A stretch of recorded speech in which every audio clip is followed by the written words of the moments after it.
2, 1.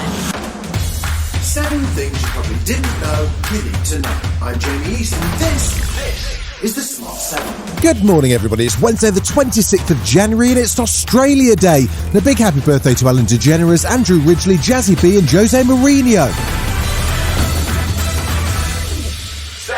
Tuesday was another day on the Tory party roller coaster. As the nation waited patiently for Sue Gray to finish the spell check on her report, the Met Police announced that they would now in fact launch an investigation into a number of Downing Street events. Met Police Commissioner Dame Cressida Dick. The Met is now investigating a number of events that took place at Downing Street and Whitehall in the last 2 years.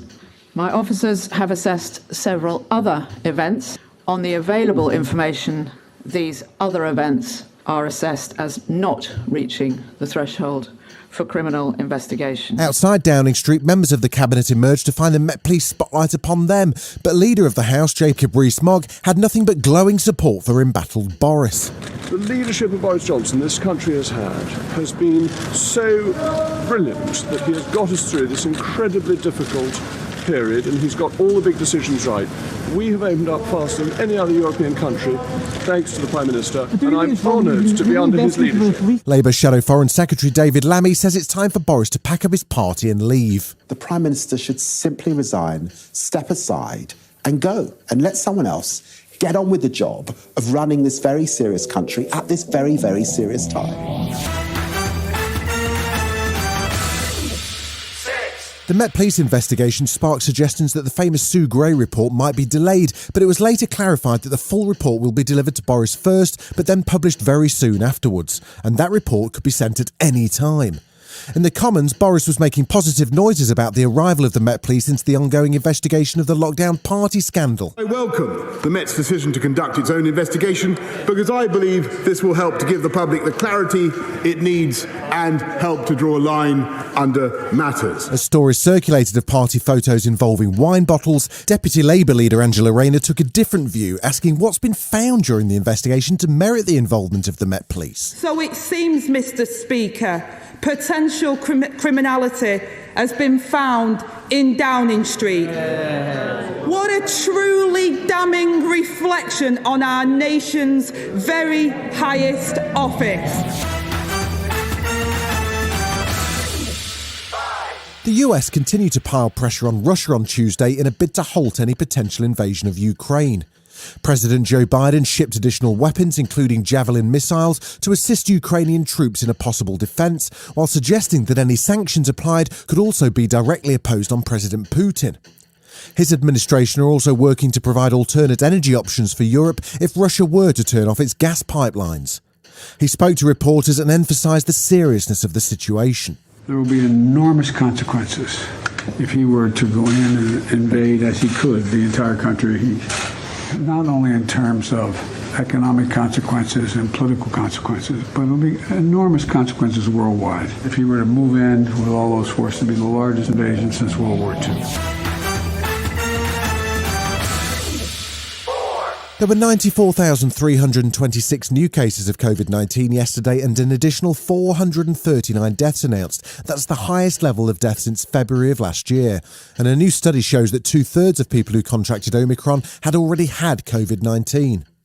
Meanwhile, holiday bookings have jumped as the new travel guidelines were announced, with Jet2 reporting a 30% increase as people began planning for February half-term and Easter trips.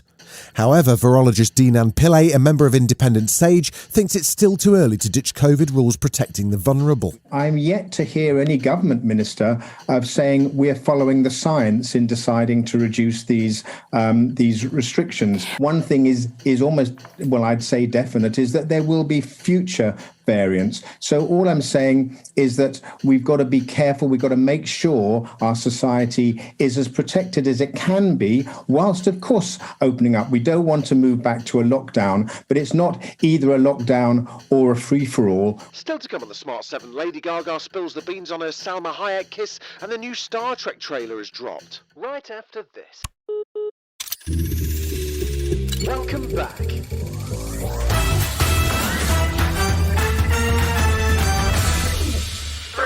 With the Premier League on winter break, all of the attention was focused on Watford, who sacked 3-month manager Claudio Ranieri on Monday. They made a new appointment on Tuesday, bringing the sprightly 74-year-old Roy Hodgson out of retirement to turn the club's fortunes around.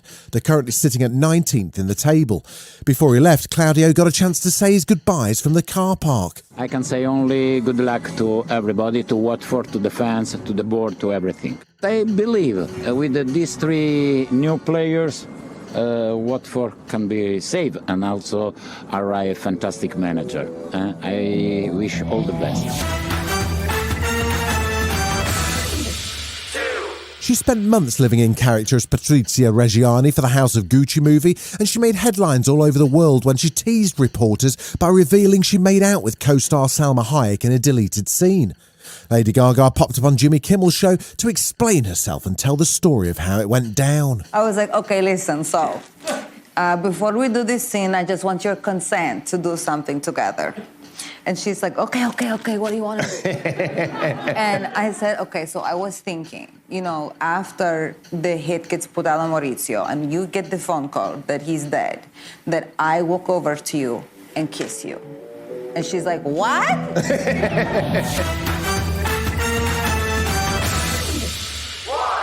We've had to wait almost 2 years since the end of Series 1, but Star Trek's Picard Series 2 is finally on its way.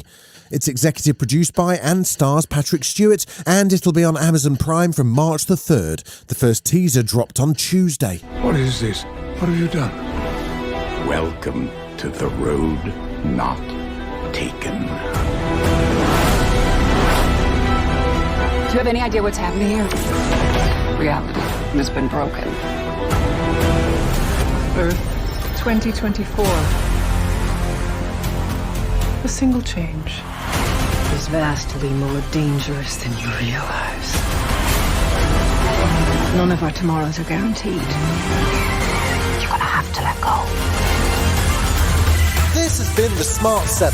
Wherever you're listening, do us a favour and hit the follow button. We'll be back tomorrow at 7 a.m. Have a great day. Written, produced and published by Daft Doris.